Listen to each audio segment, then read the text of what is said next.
hadlaya kadibna salaadan aadi doonaa waxaan u yeerayaa hadda sheekh siyaad si uu noogu furo aayado quraan أعوذ بالله السميع العليم من الشيطان الرجيم بسم الله الرحمن الرحيم ألم نشرح لك صدرك ووضعنا عنك وزرك الذي ينقض ظهرك ورفعنا لك ذكرك فإن مع العسر يسرا إن مع العسر يسرا فإذا فرغت فانصب وإلى ربك فارغب.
waxaan bilaabanaynaa shirkeena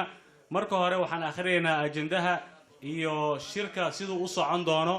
marka waxaan idinka codsanayaa dhammaantiin inaad raacdaan qofka hadal haddii loogu yeero qof walba waxaa la siin doonaa 3 daqiiqo marka shirkan ujeedadiisa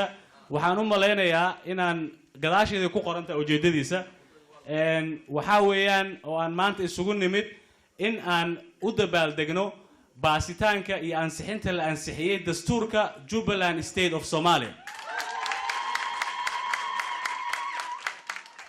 iyo calanka Jubaland oo calankan meeshan hadda ku yaala oo isagana maanta la taagay oo laga taagay magaalada Kismaayo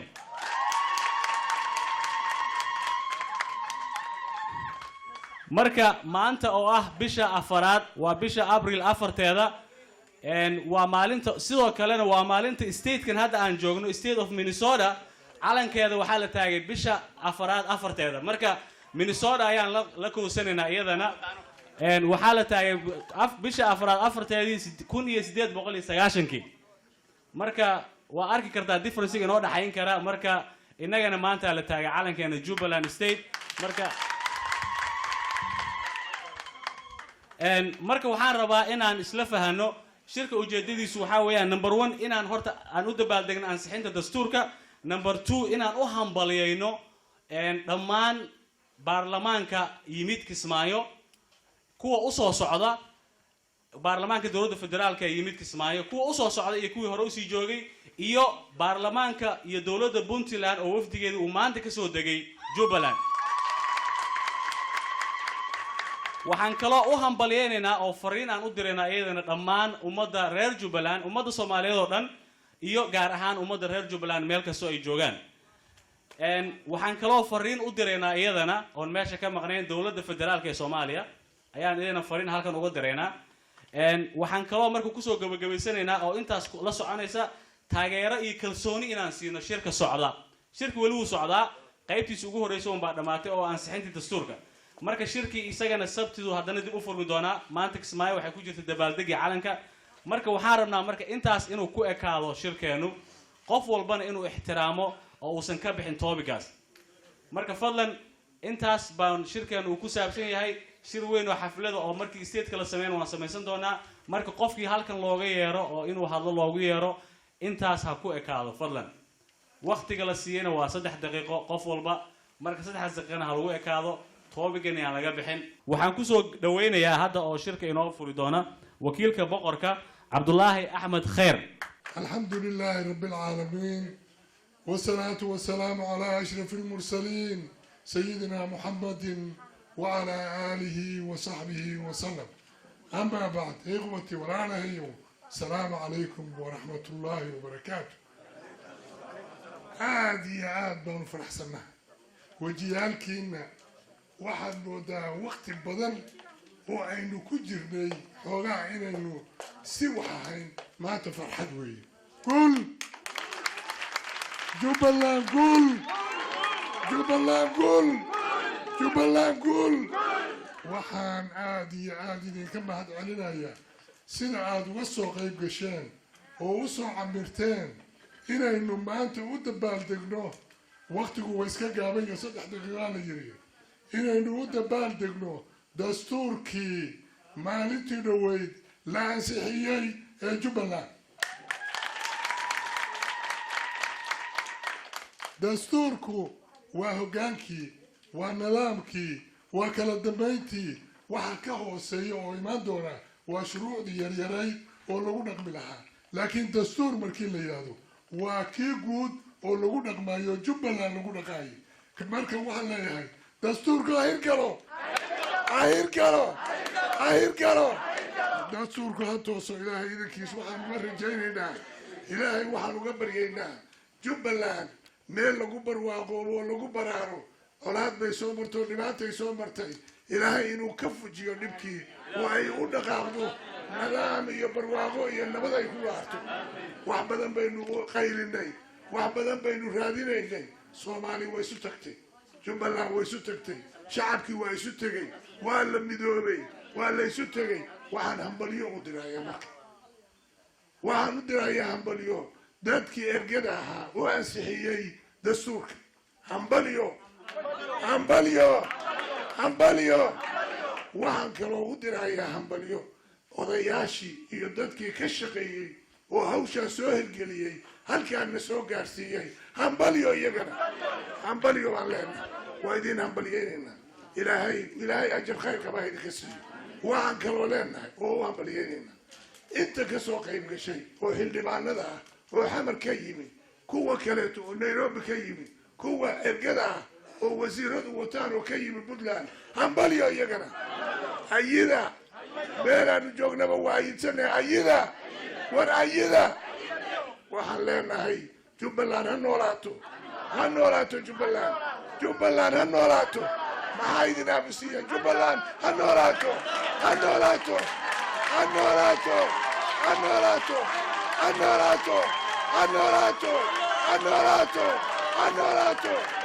السلام عليكم ورحمة الله وبركاته. وعناد وير يا أواس محمود عنشر أو يسجن كم إذا أضياش غير من سورة. marka koobaad waxaan u mahadnaqayaa runtii oo mudan mahadnaq maanta dadweynahan sharafta leh ee maanta oo maalin shaqo ah kalgacalka ay maamul goboleedka Jubbaland dastuurkiisa la ansixiyay iyo systemka uu socdo kalsoonida ay u qabaan dadweynaha shaqadoodii ka yimid ee xafladan maanta isugu yimid waxaan leeyahay aad baad u mahadsantihiin waxa guusha ee aad doonaysaan Allah ha idin siiyo ilaahay idin kuma qadiyo dadaalka aad la timaadeen ee kalsoonida muddo dheer baad sugayseen waadna u samirteen idinka oo ah qurbaha jaaliyada ugu weyn ee Soomaalida ee joogtay isteedka Jubbaland isteedkan Minnesota dadweynaha ka soo jeeda gobolada Jubbooyinka iyo Gado oo muddo dheer sugahayay in ay helaan waxay ku nastaan oo ay dib ugu noqdaan waxaan leeyahay waad mahadsantiin ajir iyo xasanaadna Allah idinka siiyo waxa doonaysaan Allah idin siiyo waxaan maanta isugu nimid oo inuu mahadnaqaynaa wixii aynu sugaynay waa dastuurka maamul goboleedka Jubba State oo maanta la ansixiyay isla calankiisina maanta la saaray shalay baa dastuurka la ansixiyay calankiisina maanta la saaray waxaan leeyahay ilaahay waxaan ka baryaynaa inuu noqdo kii wixii aynu doonaynay ee 21 sano ee dawlad la'aanta ay ahayd gobolkan dhibaato gaar ah uu qabay dhibaatadii shacabka gobolkan u dhashay ay kaga baxaan ilaahay ka dhigo dadkii dastuurka ka shaqeeyay ee ansixiyay ee u samray ee dhibaato badan la soo marayna ilaahay kuma qadiyo ee waxay doonayaan Allah ka siiyo waxaan u mahadnaqaynaa oon u ducaynaynaa maamulka ku-meel gaadhka ah ee Kismaayo oo sameeyey runtii waxaan horay u dhicin oo taariikhi ah gobolkan waxaa kala qabsanayay ilaa 21kii dad Soomaali ah oo isbabeddelahayay laakiin nin walba gacanta kolkuu ku dhigo waxoogaa dhadhanka dekada ayaa u macaanaanaysayoo wallahi intana kuma dhaaftuu lahaa balse iyagu waxay tuseen taariikh aan la hilmaami karin oo waxay yidhaahdeen dadka gobolkan waa dulman yahay oo dhibaato culus buu soo maray Soomaaliyay bal inaad nasataan isu imaado oo waxaad raali ka tihiin oo aad isku raacsan tihiin sameeya waxaan leeyahay iyaguna waxay leeyihiin taariikh aan la halmaami karin oo diiwaanka ku qoran waxaan hadda u yeerayaa Cabdi Axmed Shuuriye gudoomiyaha guurtida mahadsantihiin shirkan iyo xafladan weyn ee aad iyo aad u qurux badan dhalinyarada Jubbaland Diaspora Association ee soo abaabushay aad iyo aad bay u mahadsan yihiin waxaa kaloo mahadsan aad ugu mahadinayaa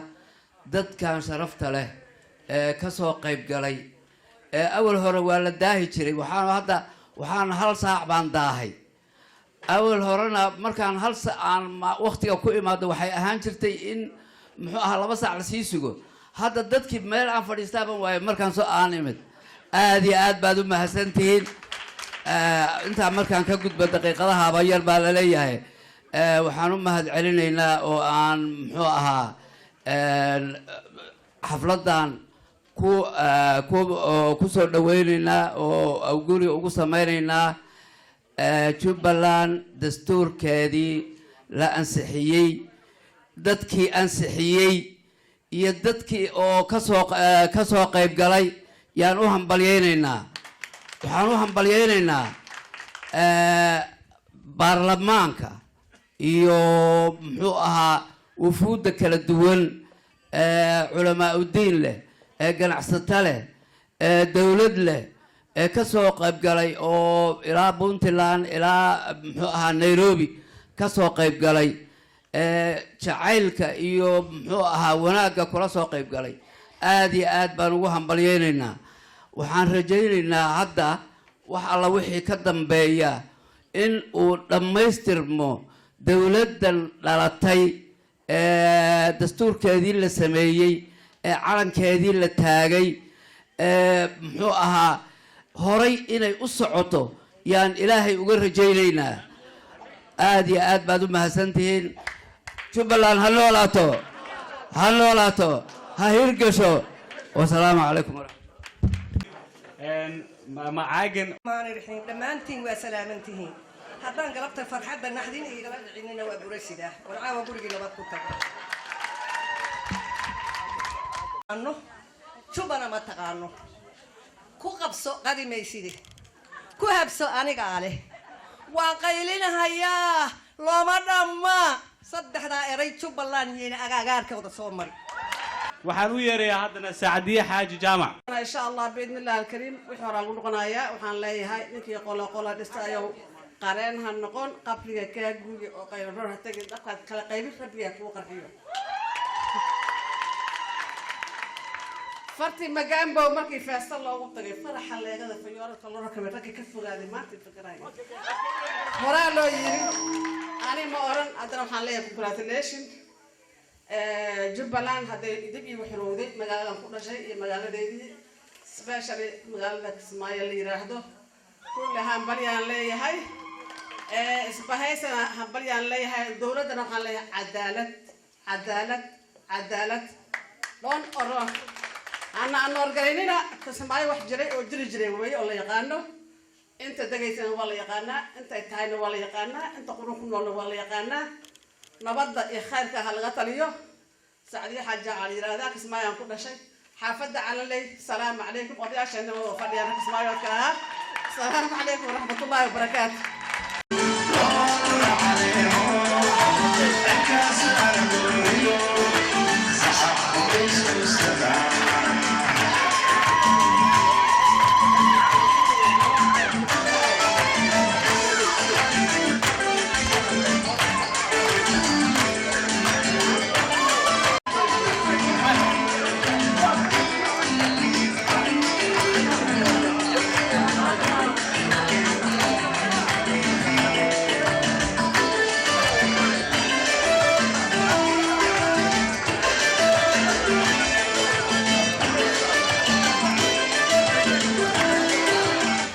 ولي دمرك كمان بحين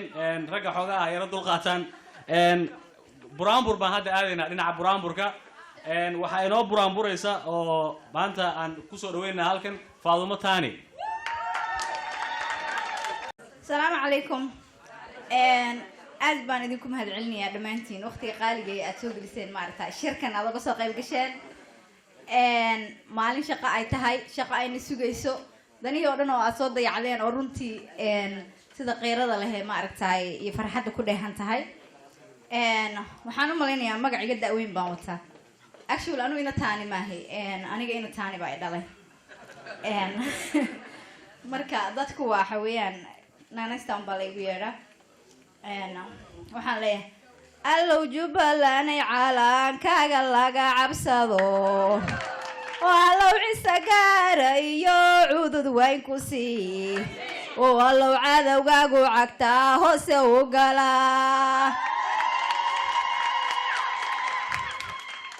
calankeena bulug low carshiga ka nuur calankeena bulug low carshiga ka nuur oo asiiskan baryaye allo wax ku cila aadan arag asiiskan baryaye allo wax ku cila aadan arag oo dadkayga isku duubnibaha dawlad lagu helaa dadkayga isku duubnibaha dawlad lagu helaa dantada lagu garayo dareenkaaga lagu xidhaa lagu garayo dareenkaaga lagu xidhaa waxaynu ku dahnayahay nan dib ugu noqon ku dahnayahay nan dib ugu noqon danteena ku seegino hooyay danteena ku seegino hoo dalku yu dayacmeen danteena ku seegino hoo dalku yu dayacmeen oo dawladnimada doonteena dib ha uga noqon orageno armaygii iyo arladii qabsaday amarka dhibaayo awoodooda laga cabsado ammaantoodana adduunkoo dhan laga yaqaan insha allahu ye ilaahay hanoo aqbalo waxaan leeyahay madaxda sharafta leh ee joogta Jubbaland xildhibaanada ka soo qayb galay wufuuda ka kala timid meelaha kala fog ee ka tirsan Soomaaliya gaar ahaan Puntland iyo xildhibaanada ka yimid Muqdisho waxaan leenahay hambalyo sida qiimaha leh aad uga soo qayb gashaan shirka iyo saboorkiina aad baan idinku hambalyeynaa waxaan rabaa kale inaan dawladda hal baaq u jeediyo baaqayga oo ku saabsan dawladda waxaa loo soo doortay si dad badan ka hadleen ama loo ogayayba inay ummadda Soomaaliyeed u samayso cadaalad inay ma aragtay ka shaqayso wanaaga ma ahan inay dawladdu isku mashquuliso inay dadna dhisto dadna dib u celiso marka waxaan leenahay haddii ay dawladnimo jirto waa in cadaaladda laga shaqeeyaa isku duubnida Soomaaliyeed sidii la isugu keeni lahaa xalkeeda laga shaqeeyaa salaamu calaykum haddana waxaan u yeerayaa caaqil Cabdullaahi Raabi oo u gudbin doona message gooni ah oo ku socota dawladda Soomaaliya dawladda federaalka السلام عليكم ورحمة الله وبركاته. مركو هore waxaan ka cudur daaranayaa caawa xabeeb ay haysa hadad codkayga aad fahmi weysaan raalli ahaada inta ka bacdi rag iyo dumar badalkan ka soo qayb galay xafladan aad baan idin salaamayaa ilaahay baan mahadda iskale waxa kale oo aan halkan mahad gaar ah ugu celinayaa maamulka ku meel gaarka ee magaalada Kismaayo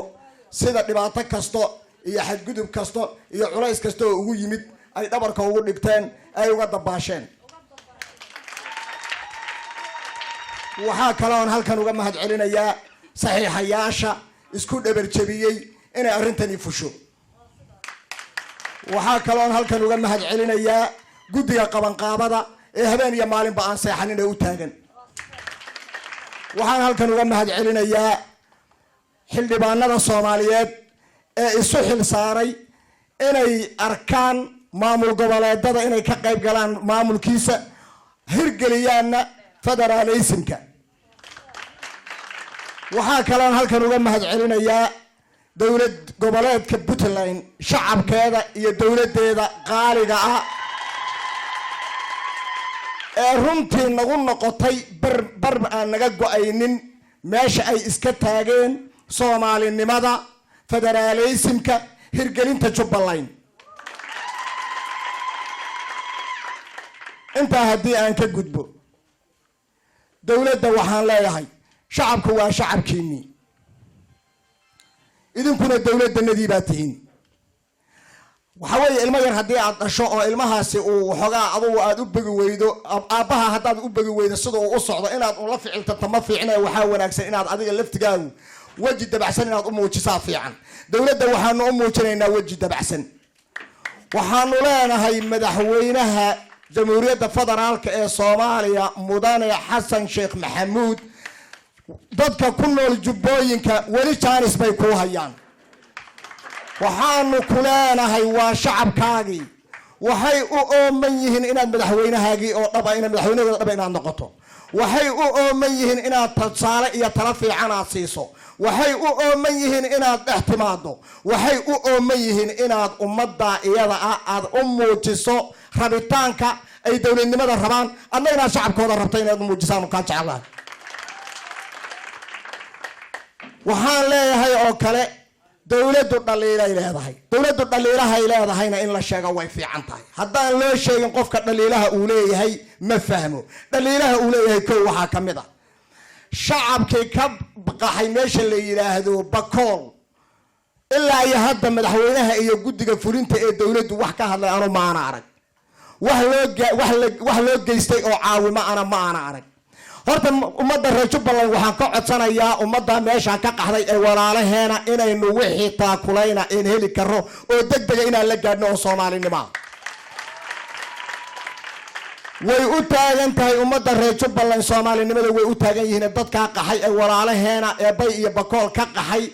waxay inaga mudan yihiin caawimaad inaynu caawimno oo walaalaheen darisna waynu nahay Soomaalina waynu wada nahay ehelna waynu nahay dadka inaga oo reer Jubbaland wixii aan la gaari karin inaan la gaarno aad baan u jeclahay dowladda Djibouti baan la hadlayaa waxa kale waan ka baxayaa marka dowladda Djibouti maanta hub bay bixisay hubka ay bixisayna waxa weeye maanta xilligii Soomaaliya hub la siin lahaa ma aha Soomaaliya maanta waxay u baahan tahay in federalismka la hirgeliyo oo la dejiyo dadka oo hubka yaala laga ururiyo marka ka bacdi ciidamo isku dhaf oo tuule iyo gobol kasta laga soo qoray wixii hub ee loo raadinay in loo raadiyo laakiin Ismaaciil Cumar Geelle waa nin xaq jira waa nin meel gaar ah arka weeye ka daabaanu ku leenahay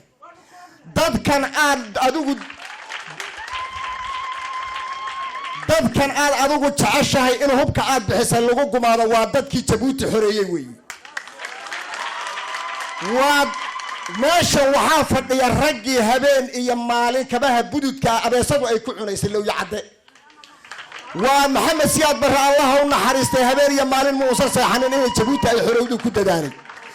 in maanta oo Ismaaciil Cumar Geelle dadkii sida ahaa ee maal iyo nafba u horay Djibouti inuu maanta uu hub u soo qaado oo rag ugu soo xawilo raali ka midnii arrinta hadduu ku sii wadana waxa weeye isagay dib ugu noqonaysaa dadku waa is yaqaanaa isagay dib ugu noqonaysaa waxaa kale oo u sheegaynaa hubka maanta uu bixiyay haddii hal hub oo kamid ah wuxuu wada lambarsan yahay hub kamid ah haddii gobol Soomaaliyeed lagu weeraray Ismaaciil Cumar Geelle in maxkamadda adduunka ee heeg inaan la tagayna oo diyaar garoobo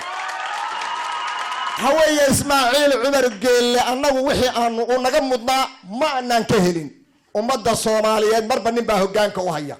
Djibouti markii ay waxba aysan ahayn ninkii hoggaanka u hayay Maxamed Siyaad Barre ahaa Maxamed Siyaad Barre wixii uu la marayna waa la wada ogyahay ragga meesha fadhiyo oo ka dhanba kulli wada militariga ah Soomaaliya militariga Soomaaliya weey ma doonayna marka Ismaaciil Cumar Geelle waxa uu samaynayo madaxweyne Djibouti oo dadka u siman ha noqdo assalaamu calaykum waraxmatullaahi wabarakaatu intaas kaga baxay waxaan aad u yeerayaa Cali Ismaaciil salaamaya dhammaan dadka sharafta leh ee ka soo qayb galay xafladan haween odayaal dhalinyaro runtii waa galab farxadeed weey oo dhammaanteenba aynu u taaganahay sidii aynu uga qayb qaadan lahayn ee u dhiirigelin lahayn aasaaska dowlad goboleedka Soomaaliyeed ee Jubbaland waxaa maanta la taagay yaan leeyahay tiir ka mid ah tiirarkii qaranka Soomaaliyeed mid ka mid ah ayaa la taagay Soomaalidu waxay tiraahdaa ma jadhooqo marba mid baa la saaraa Soomaaliya waa neef oo kale oo galay dhooqo in marba mid la saaro oo marba sida mid loo saaray marka dambe ay lugeeda ku istaagto yaa sharafteeda iyo wanaageedu ku jira waxaa inaga qurba joog ahaan aynu halgan dheer soo galnay oo xagga runtii wax ka qabashada dalkeennii u ololeynta nabadda wax ka qaadashada muxuu ahaa abaarihii iyo dhibaatadii dhacday aad iyo aad baan maaragtay aan runtii idinku mahadnaqayaa dad badan oo ka qayb qaato habeenkii maalin taagan abaabulka shirarka iyo dhiirigelinta dadka taa markaan halkaa ku dhaafo dhinaca Jubbaland oo aan anigu runtii inkastoo aanan ku dhalan aan noloshayda in badan kusoo qaatay farxad gaar ah in tahay inaan maanta u taagnaado oo aan arko markaad ka noqdo iyadoo nabad heshay xasiloon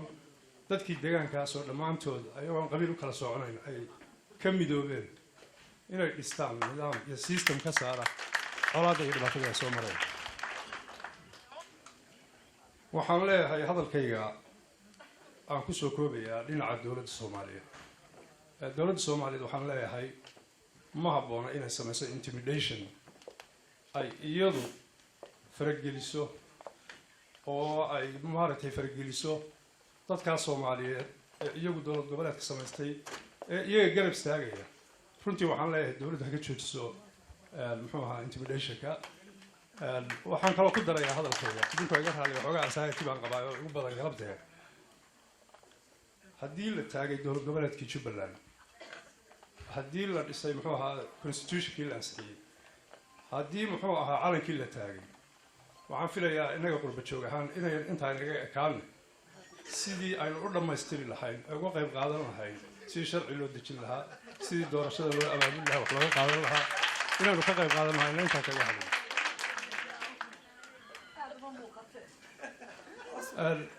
gabdhaha iyo dhalinyarada Jubbaland Diaspora Association mahad gaar ah u noqoyaa runtii sidii xilkasnimadii wanaagga ahayd ee ay u soo abaabuleen shirkan ugana qayb qaateen welina ugu jiraan hawshii iyagoo danahoodii oo dhan ku seegay waxaan leeyahay caajisinaha kasiibada aad iyo aad baan u mahadsan tihiin waana salaamaya dhammaantiin hadal ku dheeraanaya saying thank you to everybody who has come to this event today. Marka dadkan meesha iskugu imaaday oo dhan baan rabaa inaan mahad celiyo sida quruxda badan aad meesha usoo camirteen waqtiga oo maaragtay aad u gaabnaa hadalkayga saddex meel baan u koraa inaan u kala qaado marka ugu hore waxaan rabaa in aan arrin u diro fariina the central government of Somalia midda kale waxaan rabaa inaan kaga hadlo Jubbaland iyo leadershipka midda saddexaadna waxaan rabaa inaan wax yar ka sheego Kenya iyo doorka ay ka ciyaarayso arrinta Jubbaland iyo sida dadka ay u fahmeen qaar ka mid ah marka ugu horeysa Jubbaland this is a milestone waa arrin maaragtay aad iyo aad farxad u weyn in dastuurkii maaragtay la baasgareeyey oo maaragtay uu hergelay and I want to say this is a step in many steps that we will take waa maaragtay tillaabooyin badan oo hashi tillaabo ugu horeysay la qaaday marka waxaan ka rajaynaynaa ilaahay in uu maaragtay nagu guuleeyo tillaabooyinka badan ee dhimanna inaan maaragtay aan qaadno oo maaragtay aan ku guuleysano insha Allah leadershipka dadkii maaragtay Jubbaland maanta arrinta maaragtay annagoo dhan aan u dabaaldegayno dad baa ka shaqeeya iskama imaanin things don't just happen by themselves things happen because people make them happen dadkii ka shaqeeya waxaa ka mid ah kow Raskamboni brigades Raskamboni dadka ma badan carabka ma mariyaan laakiin waxaad ogaataan markaan annaga halkan aan seexanaynay oo movie daawanaynay oo shaqo aadaynay dad baa caruurtoodii aan arkin intaasoo bilood oo dhiig ka daadanayay oo qodax ay mudaysay oo gaajoonayay so they deserve respect for that waxaan kaloo rabaa inaan u sheego dowladda Kenya ciidankeeda Kenyan Defence Forces oo ayagana maaragtay qayb weyn ka qaatay arrinta oo hergeliyay dadka qaarna ay isleeyihiin Kenya waa cadow imaaday oo maaragtay inay wax goostaan war Kenya cadow iyo waxay goosanaysaa doona malaha dan kalena kama laha waxay rabtaa kaliya in dadka Soomaaliyeed ee meesha degan ay maaragtay sida meelaha kale ay u sameysanayaan maamul in ayagana ay u sameystaan oo security-gooda iyo maaragtay wax walba way markay danta ay dhamaatana way ka guurayaan wadankooda ay ku noqonayaan in fact the Kenyan people are actually demanding that their forces to be brought back. Waxay barnaamij noo soo celi lahayn ciidanka anaga. Marka laakiin dadka ay soo malaynin inay yihiin. Waayo Kenya haday ka tagto waa inay Uganda ay ka tagto waa inay Djibouti ay ka tagto. Everybody has to live, right? Yeah. Midda labaad Soomaalida waxay tiraahdaa waxaa la yiraahdaa nin bogsaday ballan fur Sooma isaan noqonin. They don't want it because waan ognahay markii la qaxay so Kenya waxay naqatay hooyadii Soomaaliyeed oo wax walba maaragtay dadkii culeyska artaa lagu haya. Up to now as I speak there's almost 500,000 Somalis oo refugee ku ah oo maaragtay Kenya ay badbaadinaysa meel walba. Wadan kale oo inta laga helay oo maaragtay business lagu sameyn karo oo freedom ka lagu sameeyayna ma laha. Marka we want to say the Kenyan government thank you very much for the support. Markay arintay wax walba ay dhamaadaan way ka bixi doontaa. The leadership, the interim leadership, dadka maaragtay maamulka belgaarka ee arintan sameeyay ee maanta maaragtay soo saaray dastuurka ee waxaan leeyahay af Soomaaliga wuxuu ku mumaha umoja ni nguvu utengano ni udhaifu haddii aad maaragtay isku duubanataan waxaad arkaysaan miraha aad dhalin kartaan maanta aad aragteen marka inta dhimanna idinku saa iskugu duuban waa inaad dhalisaan miraha badan ee soo socda insha Allah. odayaasha dhinacoodan ku yar noqonaya waxaan u yeerayaa Ismaaciil Xaaji Warsame. taagay inaan idin sharxo Ismaaciil Xaaji Warsame. Ismaaciil Xaaji Warsame isagoo wiil yara oo 25 jira ayaa waxa laga doortay Kismaayo 1964kii xildhibaanadii la doortay uu kamid ahaa ilaa maanta la sidii buu jira siyaasadda.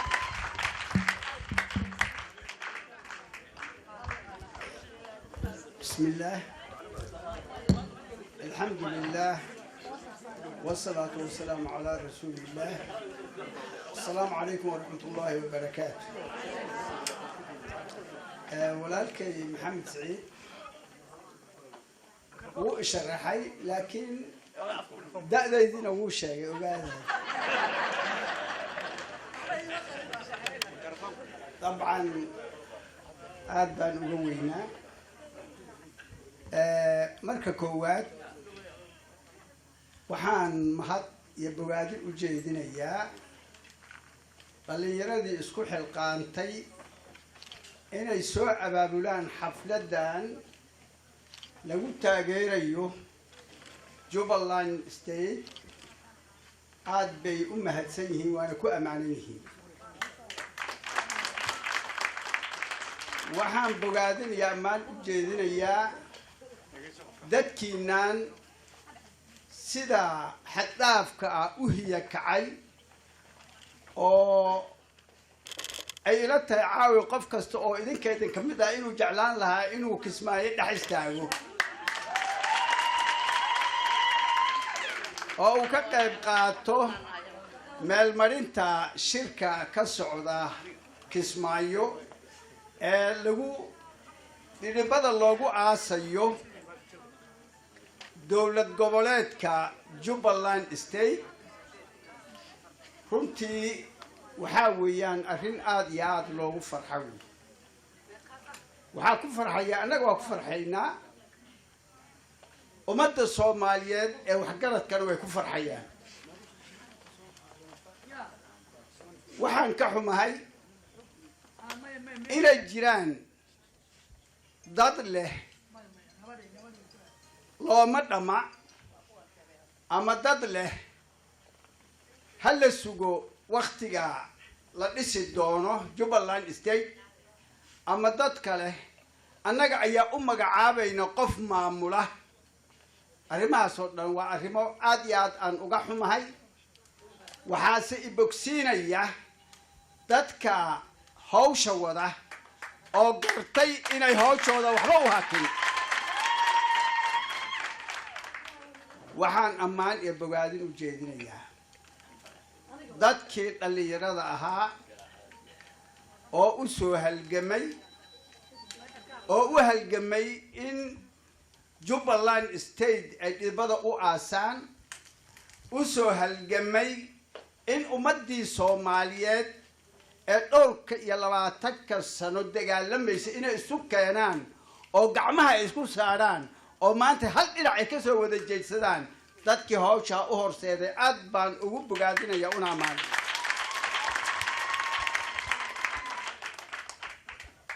waxaa weeye qof waliba hawl waliba hoggaan bay leedahay. kolleyba hoggaanka halkaa oo haatan meesha ka muuqata ammaan waxaan ugu jeedinayaa midda koowaad ee ninkii hormoodka u ahaa howlahaas oo aad ugu soo dhibtooday oo halganka dheer u soo maray oo dulqaadka badan u yeeshay oo weli dulqaadka badnaa ku wada ku hogaaminaya ee la yidhaahdo axmed madoobe aad baan ammaan ugu jeedinaya waxaan ammaan iyo bogaadin u jeedinayaa shacbiga Jubbaland oo dhammaantiin isku aragti noqday dhammaantood isku carab noqday dhammaantood isku hadal noqday aad baan ugu ammaanayaa waana wax lagu farxo weeyaan allahu akbar waa wax weyn wey waxaad dhegaysanayseen oo raadiyaasha aad kala socoteen 870 miyahay 870 ee Soomaali ah ee kala duwan oo aan isku jifi ahayn oo halkaa isugu tagtay oo 21 sano wixii la soo maray aad ogtihiin ee hal cod yeeshay ee dastuurkooda ku ogolaaday taasa arrin ogaadaya يعني قفك مغلا 870 oo Soomaali oo meel isugu tagtay oo gacanta u wada taagay dastuurkaasaan ogol lahay hadda wax la dhayalsan karo ma wax lagu farxay aad iyo aad wax lagu farxay waxaan bogaadin u jeedinayaa dhali raggi kale oo ahaa xildhibaanada oo ama Nairobi ha ka yimaadaan xamar oo dawladda federaalka ee sida geesinimada leh yani uga soo qayb galay aad baan ammaan ugu jeedinayaa iyaga waxaan ammaan u jeedinayaa dawlad goboleedka Puntland ammaan baan u jeedinayaa mid hore mid hadda Puntland waxay ku muuqatay calansidaha Soomaali raadinta calansidaha Soomaali midaynta waad ogtihiin wixii howl ay ka soo mareen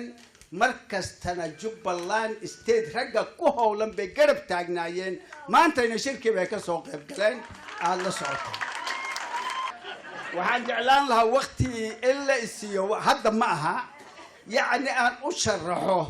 Jubbaland waxa ay tahay Jubbaland state waxa ay tahay nooca ay u qaybsan tahay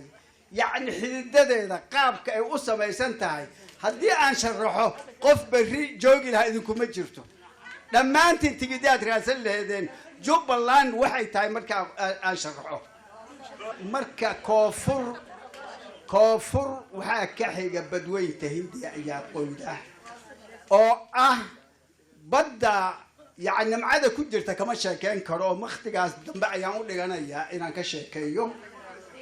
bari waxa ka xiga oo soohdin la leedahay gobolka Shabeellada Hoose waqooyi waxay soohdin la leedahay gobolka Bay iyo dalka Ethiopia galbeedka dhamaantiis waxay had la leedahay dawladda Kenya magaca Jubbaland oo aad maqashaan oo magacaas aan qaadano waxay loogu magac daray webiga labaad labada webi oo waaweyn mid ka mid ah oo Jubba kaasa loogu magac daray Jubbaland webigaas oo ka soo bilaabanaya dhowr webi oo isku soo darmay oo webigii oo mataqaana Fiuma Dawa iyo Fium iyo Canal Doria iyo Fiuma Ganaan oo isku soo darsamay oo soo dhaxmaray dhammaan saddexda gobol Gedo Jubbada Dhexe Jubbada Hoose kadibna badweynta Hindiya uga dara goobweyn hada dalkaas waa dalkiina waa kaas weeye waxaad ogtiin aad ku faani kartaan Soomaaliya oo dhan markii la isku daro waa meesha ugu barwaaqo badnayd oo Soomaaliya ugu barwaaqo badan weeye waxaana tilmaan u ah kasoo bilaaw baar dheere inta mashruucan carabka ku dhufta ka jirtay waxaa weeyaan markabley oo aan weli la ebyin oo khubaradii tiri haddii uu dhaqan galo mashruuca markabley oo dhexda joogay 40% dibadda ayaa shaqaalahooda laga keenayaa baa la yidhi waagi waa markabley keliya waxaa ku xigay kaas oo sidaas oo kale ah mashruuci faanoole waxay ku taallaa jubbaland waxaa ku xigay mashruuci magambo wuxuu ku yaalaa jubbaland waxaa ku xigay mashruuci mataqaanaa araare mareere oo sokorta waxaa ku xigay kii mataqaanaa magambo waa idin sheegay kii blastikada oo araare waxaa ku xigay kii warshada hilibka kii warshada hargaha kii warshada kalluunka iyo waxaasoo dhan waxaana lagu tala jiray in markii la sameeyo warshada caanaha oo lo-da aad qani ku tihiin assalaamu calaykum waraxmatullahi waxaan u yeerayaa ardo sheekh yuusuf waxaan aad iyo aad ugu hambalyaynayaa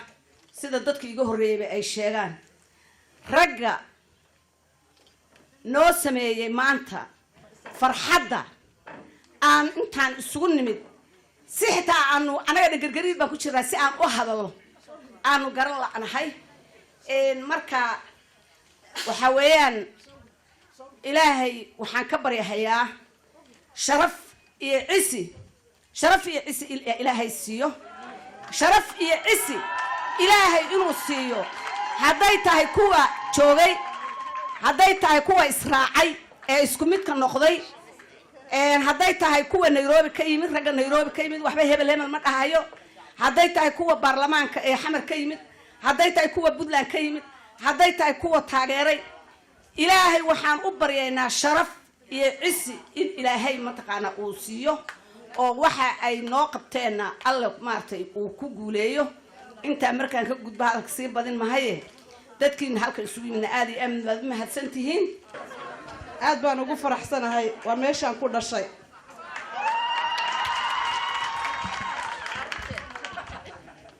ilaahay waxaan uga baryayaa meesha lagu baraaro lagu barwaaqo sidii hore loogu yaqaan inay ahaato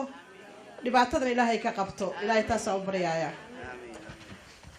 aad uguma soo talagelin programka hore maan ogeyn laba kalmadood aan ugu soo talagalo isla caawa ah raalliha laga ahaado dalkeeni hooyo naxariista daadsan tahay dadkeedana lagu yaqaan diinta faafinteed dariis isxaq dhowra diiwaanka loogu qoray qabyaala dabargoohoyay isku duuban dul iyo hoos marnaba doorsoomin dareenkooda u xumaan dalkeeni dalkeedaynahay dhistahaan daayinba u aqbalay dooxaaday jubbalanay cadawgaga kuma dabrado dooxaadi jubbalanay cadawgaga kuma dabrago dulliga isticmaalka dabihin buu inoo sitaa diraad baa lagu hayaa ceelasheena dayhan inaana gidi wada dagahaagna la doonayaa ka jira duldule helka danaheenayeyo daqliga dooxaadi jubbalanay cadawgaga kuma dabrado dastuurkii dhaqangalyoho maanta waa dharaar dastuurkii dhaqangalyoho maanta waa dharaar dhidibnay calankeena ciideena dhahaymanka dhidibnay calankeena ciideena dhahaymanka dhammaan xildhibaanadow dhacaye naga jira cadawga soo dhuumanahayo dhibteena wada dhegjalaq ha uu sihinin shacabkeen dhib yahay tirsanid ciidaan ku dhasho hoon ku dhahaaqna dharaara badan ee salaantaan u dhiibay jubbaland dhexdeeda gee meel laga kala tegay ee wixii ku dhasho ani aan ka koow ahaa iyo intiinaas iyo in ka badan waddanka waa laga kala tegay waa laga wada qaxay marka waxaa la isiiray cid iskalaba ma leh laakiin dadkeeda dib baa loo noqonayaa war hadday shalay daranyayo dib xun lagu ogaa haddii shalay daranyayo dib xun lagu ogaa dulliga dullaanan ka naxahay wax badan diiradda u hayeen maanta dadkeedii maqnaha u yihiin diyaar maanta dadkeedii maqnaha u yihiin diyaar dibaad iyo gudaba shacabkiisku duuban yahay ee diracyaday korisay jubbaland dadkii lahaa diricyaday korisay jubbaland dadkiidahaa ee dadaal bay muujiyahayeen dardowre culus cudurkay dabargohoyne jahligiina daashadiyo ee dudoxadi jubbalanay cadawgaga kuma dabrado warbadiya webigeena bartaha ay isaga daraan dalaan dalkaygiina meheeshan dabaalan jiray dagaalka beeruhu indhuhu way ku doogsadaan saddexda duuyiyo fardaha daaqsadaha nimcada baddaana doogiyo dayrahaac doontu ahay dhex mari dooxadii jubba iyo kismahayoon daraad ka nimid inaana dalshasheheeya joogna manoo damba dooxadii jubbalanay cadawgaga kuma dabrado no way waxaan hadda u yeerayaa doctor farxaan cali xuseen ayaan hadda u yeerayaa hala soo dhaweeyo doctorka dadka la qaybsado miiska soo istaago weeye maadaama 3 daqiiqo lay siiyey 3 qodob baan rabaa inaan idin xasuusiyo midda koowaad sida walaalkeen Jamaal yiri guud ahaan inaanu u mahadnaqno midda koowaad ilaahay u mahadnaqno oo nabadda iyo guushana siiyey weeye midda labaadna aan u mahadnaqno dadka guryahoodii ka tegay meeshaas aaday magacyada hal la joojiyaa la yiri laakiin Saciid iyo Majiina iyo ragga aaday oo hawshii ka soo qayb galay oo duruufta u saamax weyday iyo ragga jiraba waan idin mahad celinaynaa qodobka labaad waxaan idin xasuusinayaa su'aal baan idin weydiinayaa war Soomaali maanta maxay isku haysaa dawlad baa la dhisay wax federaal baa la yiri muddo badan baa la isjiijiiday 1991 wixii dhacay waa la gartay civil war bay ahayd sheedaan baa ka shaqeeyay maanta Soomaali maxay isku haysaa maanta Soomaali waxay isku haysaa laba wado midood ma wadadaas aanu wadanka marinaa mise midaas aanu marinaa marka waxaan rabaa inaad wax ila fiirsaan labada wado waxaa la kala yiraahdaa centralism oo macnadeedu tahay wax walba 18 gobol xamar baan ka magacaabaya anoo madaxweynaha magacaabaya ninkaan rabaan magacaabaya dhaqaalaha la weydiin mayo waxaan rabaan suubinayaa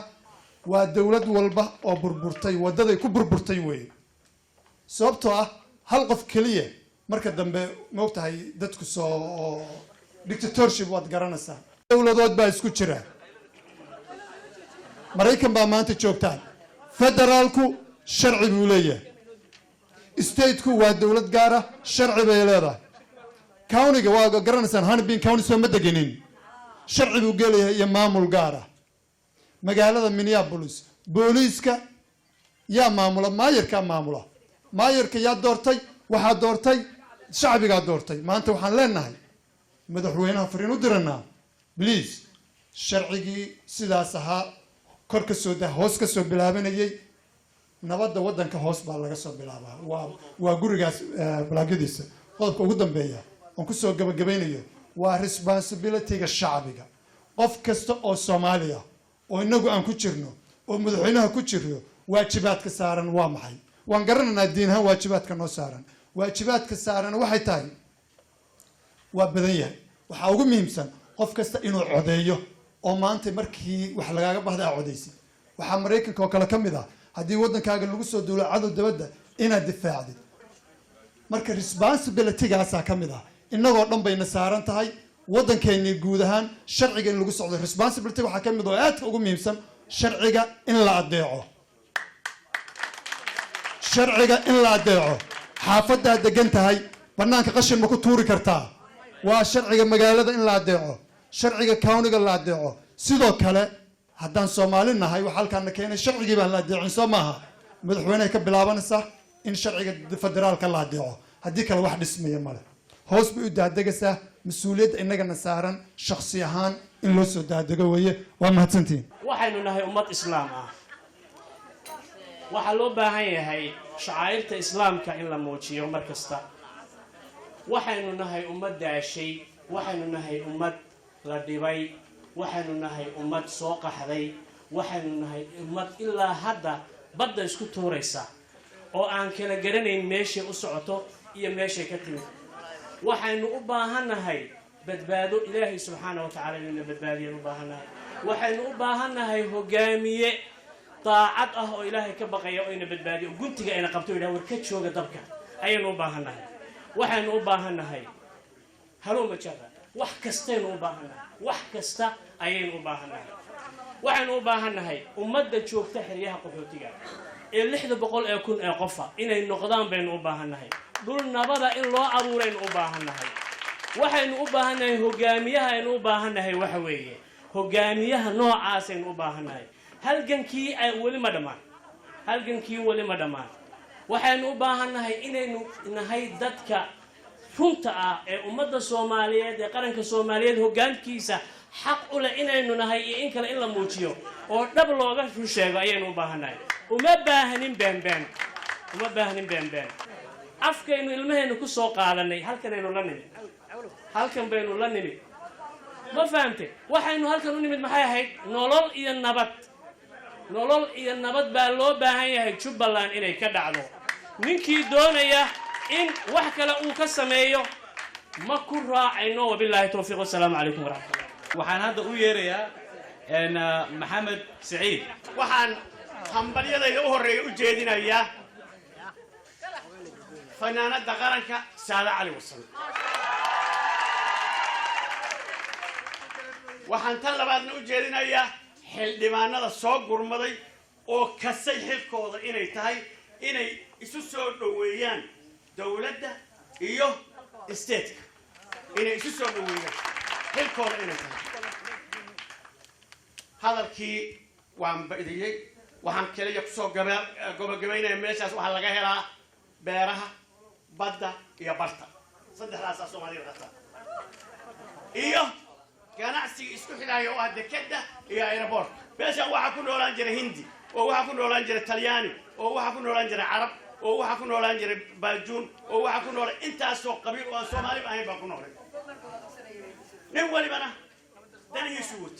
wax shidaahir ma jiro waa mahadsantihiin raalli ahaada عليها نقطة اليارة سؤال أبو شيشيركا جوبلاند دياسبورا مرمى عليها يا مركل بعضنا ذاتك سوق قال شركة فرحة بدن أو هيولين كله قبلها له علماء الدين كله سعادين كله اليارة له بعد ما حد عليها يا سيدا في يعني سوق قال شركة وحن مرينا وقت بدل ما هيستو وحن دونها يا إن سوق قابل الله كلمة كلنا كهالله midweyo fariin baan dirahayaa oon rabo inaan u diro reer Jubbaland dhammaanteed marba arrinta labaadna waxaa weeye waxaan rabaa inaan arrin aan ka hadlo iyadana aan badnayn oo ah inaan dareenkan reer Jubbaland dareen qabaan oo dareen jirto oo weli laga hadlin marka daan waxyar ku daro adeerkay wuxuu yiri badda iyo beeriga markuu iyo caan ku yahay boojigu ilaa mal aan ugu daraya hadan inuu bal ka daaqli yahay geed iyo looda booji marka ha dhul carasan oo geel iyo ariga iyo loodaba ku bataan baan u leenahay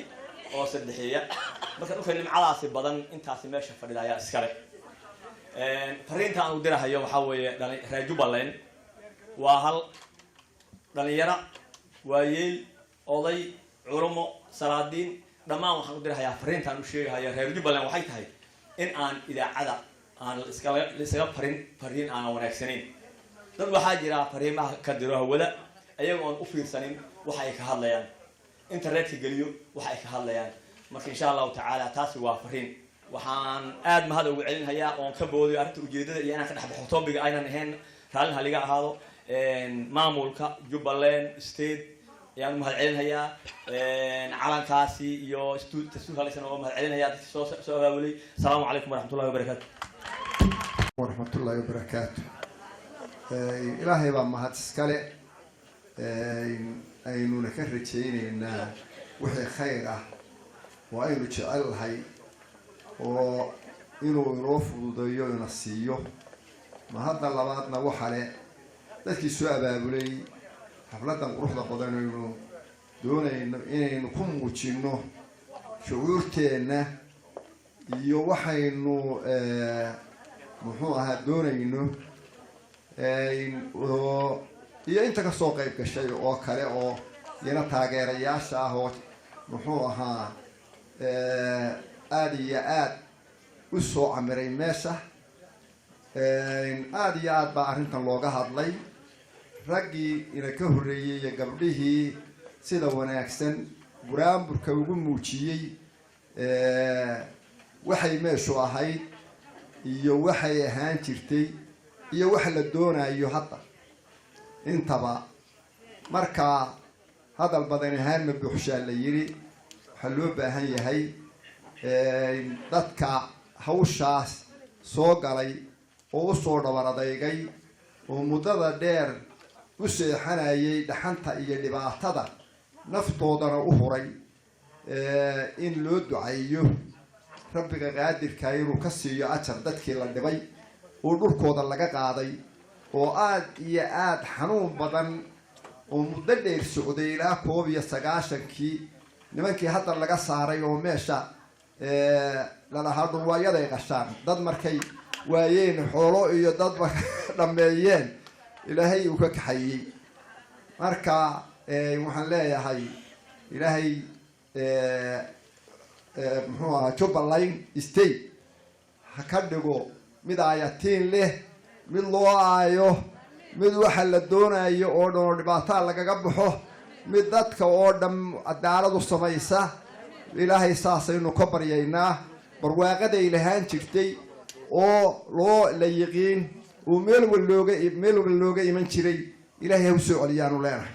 colaadda iyo dhibaatada gaarka u ah iyadoo muddada badan haysatay oo aad moodaysay inay dhulka kale inkastoo colaaday jirtay mid gaara ay qabtayna ilaahay kuma soo celiyaanu leenahay waxaanu aada iyana ugu mahadnaqayaa xildhibaanada iyo muxuu ahaa kasoo gurmaday ama xamar ha noqoto ama Puntland ha noqoto ama Nairobi ha noqoto iyaguna doonaya fikradooda inay ku biiriyaan يا موسى حسن قلع 3 daqiiqo waxa la siiyay marka ku fagaagsan mayo marka hore dhammaan waydi salaamaya assalaamu calaykum waraxmatullaahi wabarakaatuh marka xigta waxaan leeyahay horta Jubbaland baynu u nimid iyo inaynu ayidno marka hore Jubbaland ha noolaato Jubbaland salka Allah ha u dhigo ha jidho ha raagto adowgeeda Allah ha qabto intaas waa ducadii inta kale aan ku dirayo waxay tahay dawladda Soomaaliya waa dawladayadii annaga dhisnay hooyada meesha waa la yaqaan waa la wadaagaa waa naga dhaxaysa madaxweynaha ra'iisul wasaaraha ra'iisul baarlamaanka wasiirada dhammaan waxaan leenahay xaq iyo cadaalad Allah tuso waxa madaxweynuhu ku hadlayo oo yiraahday isaga yiraahdo halaysaxo hadaa khaldanahay ku sixi maynaysi saxadugu oo cadaalad Allah ku tus inta waxaan uga baxay waxa weeye fiiriya waynu dhannahay waynu qoslaynaa dhalinyaro hooyooyin odayaal uqaal wadeecaala waxa loogu daraalayay waxaynu leenahay afkaleeyayna ka hadlin Jubbaland rag baa ku gubtoo salka u xaraashay oo intaasoo bilood iyo intaasoo sara fadhiyay bal haddaynu nahay Minneapolis ama Minnesota hoos balitayn suwaraysano horta maxaynu torra aan isnidhaahno maxaynu torra soomaaliya ha noolaato. waxaan haddana u yeerayaa shirkan waa gabagabu ku dhow yahay maxamed cabdi cismaan jiino. السلام عليكم ورحمة الله وبركاته وعليكم السلام إسلامك أنا إيموشنال بانه وايد كده وأنا هاي أجندة الشركة وحليري إنه عاوز يقولني وحويه وحنبليو بوجادين مهدنق جبلان سيدين وضع ابن هاي وحيالات الدستور waxaynu isugu nimi in aan dastuurka ayidno u ducayno intaa kadib anigu waxaan ka imi kismaayo ka imi waxaan ahay dadkii nasiibka u yeeshay inay tagaan shaqadan hadda halka adigu facekeedii hore socdana waxbaan ka soo qabtay waxaan idiin sheegaa marka waxa mahad iska leh ilaahay baa mahad iska leh marka hore waxa mahad iska leh dadkii u soo dhabar adeygay oo muddada ka soo shaqeeyay oo ah guddiyada kala duwan waxaan hambalyo u dirayaa guddiga qabanqaabada waxaan hambalyo u dirayaa guddiga farsamada waxaan hambalyo u dirayaa guddiga logisticska waxaan hambalyo u dirayaa cid kasta oo ka qayb gashay intii aanu joognay waxaan indhahayga ku arkay dadka mas-uuliyiinta ah oo ku-meelgaarka ah oo hadda haya shaqada ay hayaan iyo xawliga ay leeg tahay waxa u sahlay in maanta jubbaland dastuurkeedii la ansixiyo facekii labaadna ay ku jirto waxa weeye waa rabitaan dadka ka yimi dadka degan gobolladaasu waxaa ka yimi rabitaankoodii ayaa suurto geliyey in maamulku u dhaqaaqo oo la dhiso waxa weeye inta u dhabar adeygtay oo guddiyaashaas ka mid ah waxaan leeyahay waa mahadsan yihiin waxaan hambalyo u dirayaa xildhibaanada baarlamaanka federaalka ah waa geesiyaal weeye waa heroes geesiyaal weeye kuwa jooga kuwa soo socda dhammaantood waxaynu u diraynaa hambalyo hawshii waa inoo dhiman tahay jubbaland ha noolaato cadowgeedu ha jabo ha istaagto soomaaliya ha noolaato ha israacdo wasalaamu calaykum بسم الله الرحمن الرحيم دمان هرت ددك ماشي فديا مدنيه مروين با سلام بان الله هاي السلام عليكم ورحمه الله وبركاته الله هاي جود هان سوماليدو ها نولاتو ها هشيسو ها isafgarato muwaafaqada Allah tuso gaar ahaan Jubbaland lugaha isku taagto cadawgeeda Allah jabiyo ha adkaato ha hirgasho ha noolaato intii ka xuna Allah ka qabto intii jecelna Allah barakeeyo umada Soomaaliyeed dhamaan Allah hanuuniyo dantooda Allah tuso waxaan inta raaca caawa habeen farxad leh caqligeenu shaqeeyay caloosheennu farxayso waa cududii Jubbaland cududii Jubbaland oo aan cabsanaynin cidna aan ka baqayn mabda'eeda cadaysay danaheeda curisay caalamkowna ogow baan leenahay caalamkowna ogow السلام عليكم ورحمة الله وبركاته. هذا وحنو يريا هذا عروس. celebration كجبلان لو سمينايو. marka qofkii raadinayay Jubbaland inay wax ka maqan yihiin oo Soomaalida ay wax ka badan tahay ilama ah inuu Umar Cabdirashiid fariisan lahaa meel Soomaali ku kala dhiman tahay oo Cabdirashiid Ali Samaal ka dhalay marka reer banaadirku waxay dhahaan meel libax soo galay loo ma joogayso mid kale waxaan fariin u farayaa madaxweynaha Jamhuuriyadda Soomaaliyeed madaxweynaha waxaan ka mid ah dadka ku mudaharaaday wuxuu yiri apologize wuu noo jeediyay we accept to apologize markaan ku aragno Kismaayo madaxweynaheeda marka la caleemo saarayo annagana waxaa ugu bedelaynaa samarka inaan muqdisho kusoo qaadano marka muqdisho waa kusoo barbaaranay iskuulaan ka dhigan jirnay guryaan ku deganayn qabiil maan aqoonin marka waxaan leenahay haddaan nahay stateka puntland every state soomaali federaal ayadaa doonatay laguma qasbin soomaaliya oo dhan baa waxay u fadhiisatay ragga maanta u fadhiya jubbaland dowladdeeda inay dhisaan waa raggii dowladda soomaaliyeed wax ka dhisay laysma indhatiri karo marka waxaan rajaynayaa madaxweynaha inuu dowladda si fiican agaha ugu dhigo waa sugaynaa insha allah inuu ka qayb qaato waxaa haddaa laga sharqamiyey madaxweyne cumar geelle waxaan jeclahay inuu hubka u bixiyo al-shabaab in lagula diriro asagana waxaan sugaynaa maadaama uu yahay leaderska africa ugu waaweyn inuu ka qayb qaato calaamasaarka jubbaland waxaan mahad gaar u celinayaa madaxweynaheena puntland cabdiraxmaan sheekh maxamuud oo aan leeyahay lion of africa assalaamu calaykum waraxmatullahi wabarakaatu marka waxaan u dhiibayaa hadda axmed baraki oo inoo soo xeraya marka بسم الله الرحمن الرحيم وحي عندي لهاي ودن بعثمان يا وحي جمال marka waxba liima hanbeeninba laakiin waxaan rabay ugu dambeyntii in aan ku hadlayo magaca Jubaland Diaspora Association oo ah macnaha ururkii isku soo dubariday hawshan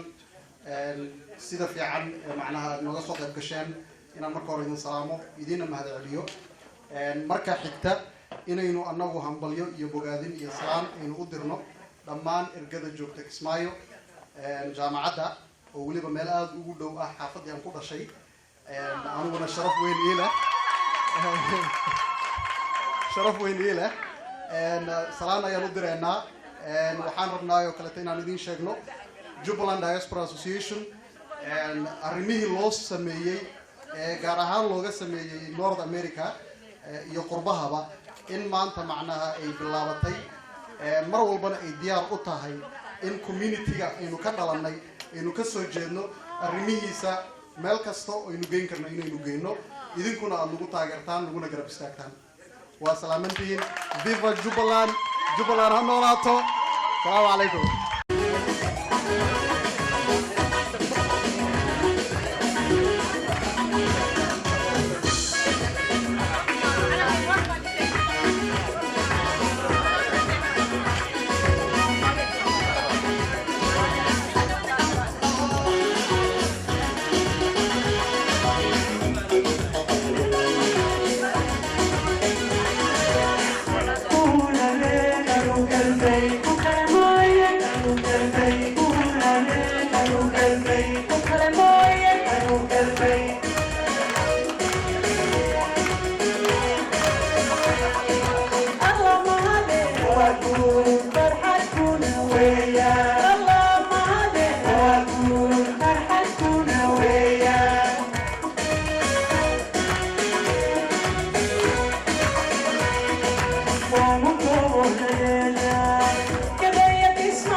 iska